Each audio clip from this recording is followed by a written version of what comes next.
Namaste, Mabuhai. So the tip of the day today from the Soul Yatra Unfolds. I shared about drinking water a few weeks ago. In relation to that, continuing with that, focusing on our digestion process, I'm going to share about some of the guidelines from Ayurveda on this.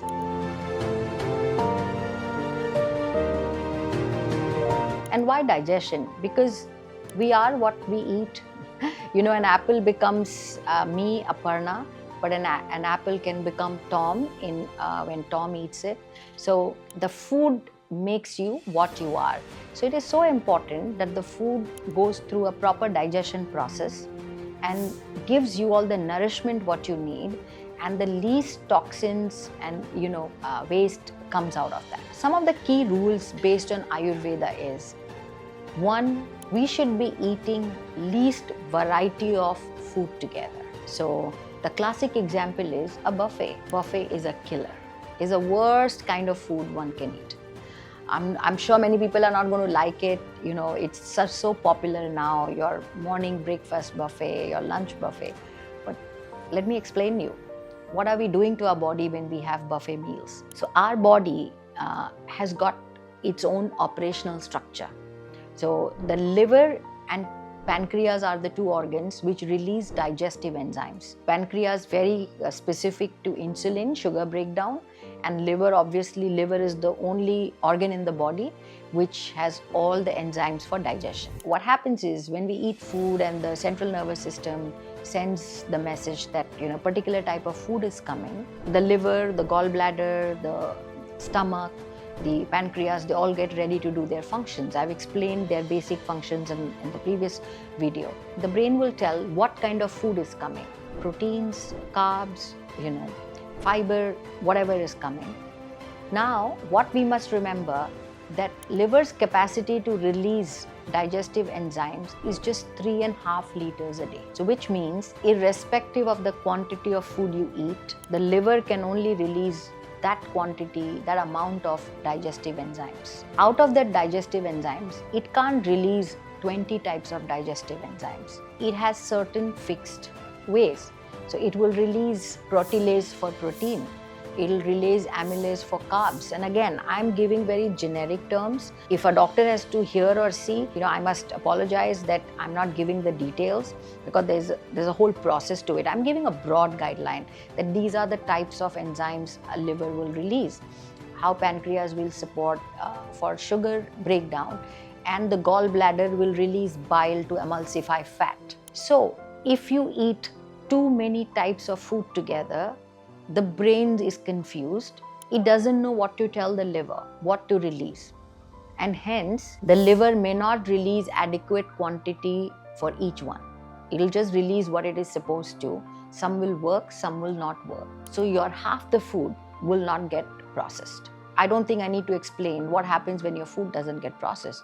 It's going to stay in your small intestine for days, possibly for weeks, and just rot and release different type of toxins, including neurotoxins. If we continue this kind of food habit, so now over a period of time, this will choke your intestine, right?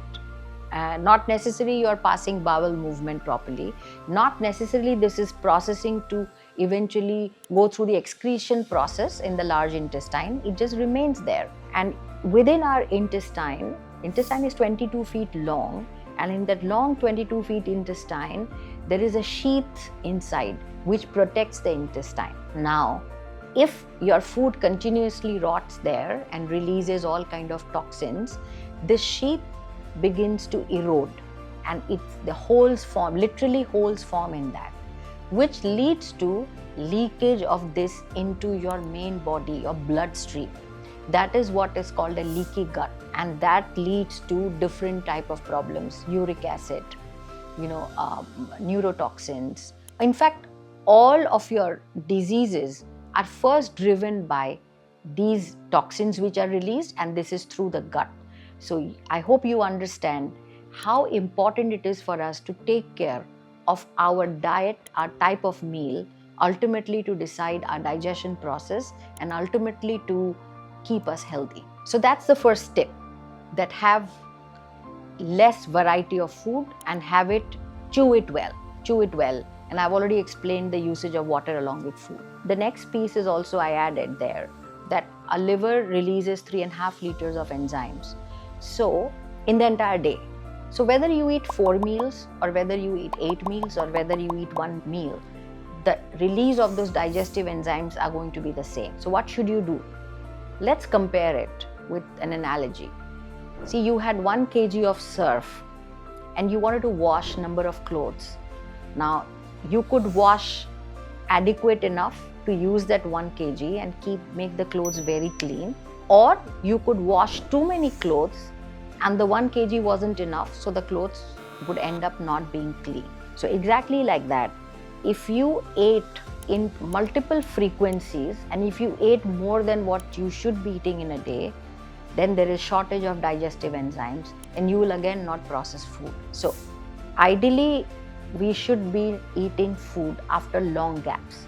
And I know doctors will tell you, oh, your body is designed to eat, food short frequencies. You should not stay hungry for long. But let me tell you, that's not true in Ayurveda. Every human being can stay without food for as many hours as you want, provided you are doing the other things right. You're doing breathing well, you are sleeping well, you are physically exercising well. And trust me, you won't need food at all times. When you eat food at very short frequencies, the previous food has not got digested. There is a 6 to 8 hours of digestive process which takes place to digest your food.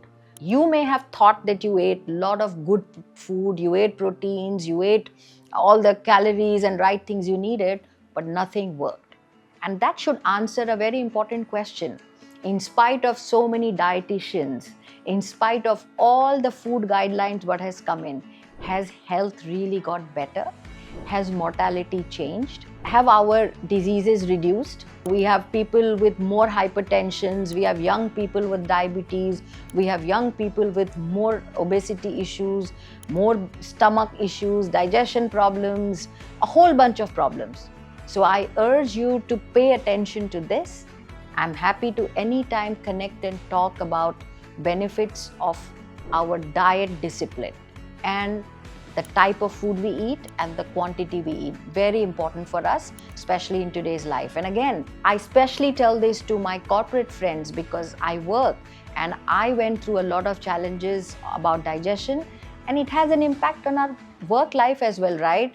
If you're not healthy, you can't do good work. And I have seen the challenge of that. So for your family, for your professional life, and for the benefit of no one but yourself, it is important that you pay attention to this, do some more deep dive and understanding, and understand what your body needs and how much should you eat and at what frequency and what type of food. Please enjoy all food, but make a discipline. Eat when required, eat how much is required. I hope this was useful for you. Many more tips to come. Thank you. As always, please share, like, subscribe.